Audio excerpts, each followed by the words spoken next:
ಇದು ಬಳ್ಳಾರಿ ಮಣ್ಣಿನಿಂದ ಬೆಂಗಳೂರಿನ ಬ್ಲ್ಯಾಕ್ ಅಂಡ್ ವೈಟ್ ಲೋಕಕ್ಕೆ ಬಂದು ಆಮೇಲೆ ಕನ್ನಡದ ಮನೆ ಮನೆಗೂ ಲಕ್ಷ ಲಕ್ಷ ಹೃದಯಗಳಿಗೂ ಲಗ್ಗೆ ಇಟ್ಟ ಅಕ್ಷರಗಳ ಮಹಾರಾಜನ ಅಸಲಿ ಕಥೆ. ಪಾಪಿಗಳ ಲೋಕದಲ್ಲಿ ಸಲೀಸಾಗಿ ಓಡಾಡಿಕೊಂಡು ಬಂದವನ ಕಥೆ. ಓದುಗರನ್ನ ಹೇಳಿ ಹೋಗೋ ಕಾರಣ ಕೇಳದೆ ಹಾಗೆ ಮಂತ್ರಮುಗ್ಧನಾಗಿಸಿದ ಅಕ್ಷರ ಮಾಂತ್ರಿಕನ ಕಥೆ. ನಾನು ಇವತ್ತು ಮಾತಾಡ್ತಾ ಇರೋದು ರವಿ ಬೆಳಗೆರೆ ಅವರ ಬಗ್ಗೆ. ಕನ್ನಡದ ಪತ್ರಿಕೋದ್ಯಮಕ್ಕೆ ಸಾಹಿತ್ಯಕ್ಕೆ ಒಂದು ಸ್ಪೆಷಲ್ ಟಚ್ ಕೊಟ್ಟ ದಾದನ ಕಥೆ.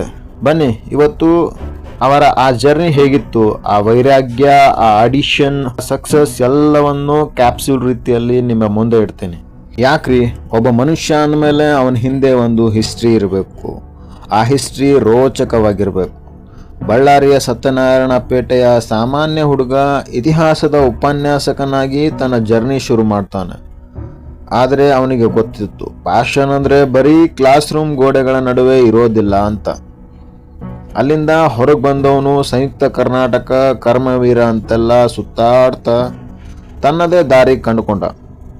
1995ರಲ್ಲಿ ಕನ್ನಡ ಪತ್ರಿಕಾ ಲೋಕಕ್ಕೆ ಒಂದು ಟರ್ನಿಂಗ್ ಪಾಯಿಂಟ್.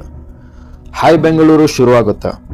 ಅಷ್ಟರವರೆಗೆ ಕ್ರೈಮ್ ಅಂದರೆ ಬರೀ ಒಣಗಿದ ವರದಿ ಅಂದ್ಕೊಂಡಿದ್ದ ಜನ ಇವರ ಬರವಣಿಗೆ ಶೈಲಿಗೆ ಸ್ಟನ್ ಆದ್ರು. ಒಬ್ಬ ಕ್ರಿಮಿನಲ್ ಅಂದ್ರೆ ಬರೀ ಕೆಟ್ಟವನು ಮಾತ್ರ ಅಲ್ಲ, ಅವನಲ್ಲೂ ಒಂದು ಕಥೆ ಇದೆ, ನೋವಿದೆ, ಒಂದು ರಸವತ್ತಾದ ಎಮೋಷನ್ ಇದೆ ಅಂತ ಹೇಳಿದರು.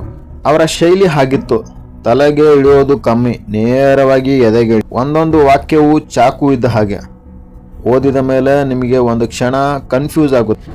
ಈ ಮನುಷ್ಯ ಹೀಗ್ಯಾಕೆ ಬರ್ದ, ಸರಿಯೋ ತಪ್ಪು, ಆದರೆ ಅಡಿಕ್ಟ್ ಆಗಿಬಿಡ್ತೀರಾ. ಮುಂದಿನ ವಾರ ಪತ್ರಿಕೆ ಯಾವಾಗ ಬರುತ್ತೋ ಅಂತ ಕಾಯ್ತೀರಿ. ಅದೇ ಟೈಮಲ್ಲಿ ಮನಸ್ಸಿನ ಸೂಕ್ಷ್ಮ ಎಳೆಗಳನ್ನ ಹಿಡಿದಿಡೋಕೆ ಓ ಮನಸ್ಸೇ ಬಂತು.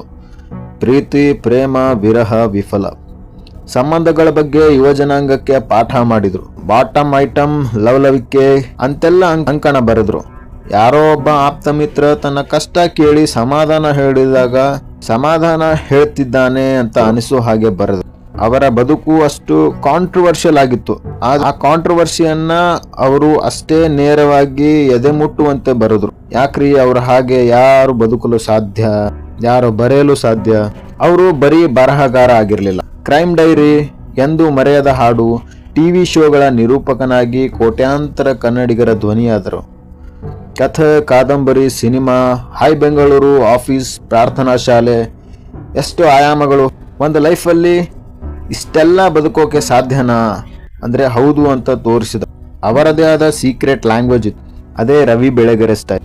ಅಕ್ಷರಗಳ ಆದಾದ ಇವತ್ತು ನಮ್ಮ ಜೊತೆ, ಆದರೆ ಅವರು ಹುಟ್ಟು ಹಾಕಿದ ಅಡಿಷನ್, ಬರವಣಿಗೆ, ಆ ಶೈಲಿ, ಆ ಯುವ ಓದುಗ ಬಳಗ ಕನ್ನಡದಲ್ಲಿ ಇನ್ನೂ ಜೀವಂತವಾಗಿದೆ. ಇವತ್ತು ನಾವು ಅವರ ಬಗ್ಗೆ ಮಾತಾಡೋಕೆ ಕಾರಣ ಅವರು ಸೃಷ್ಟಿಸಿದ ಆ ಮಾಂತ್ರಿಕ ಲೋಕ, ಆ ಪಾಪಿಗಳ ಲೋಕ, ಆ ಓ ಮನಸ್ಸೇ ಲೋಕ. ಆ ಲೋಕಕ್ಕೆ ಒಮ್ಮೆ ಲಗ್ಗೆ ಇಟ್ಟರೆ ಹೊರಗೆ ಬರಲು ನಿಮಗೆ ಮನಸ್ಸೇ ಬರೋದಿಲ್ಲ.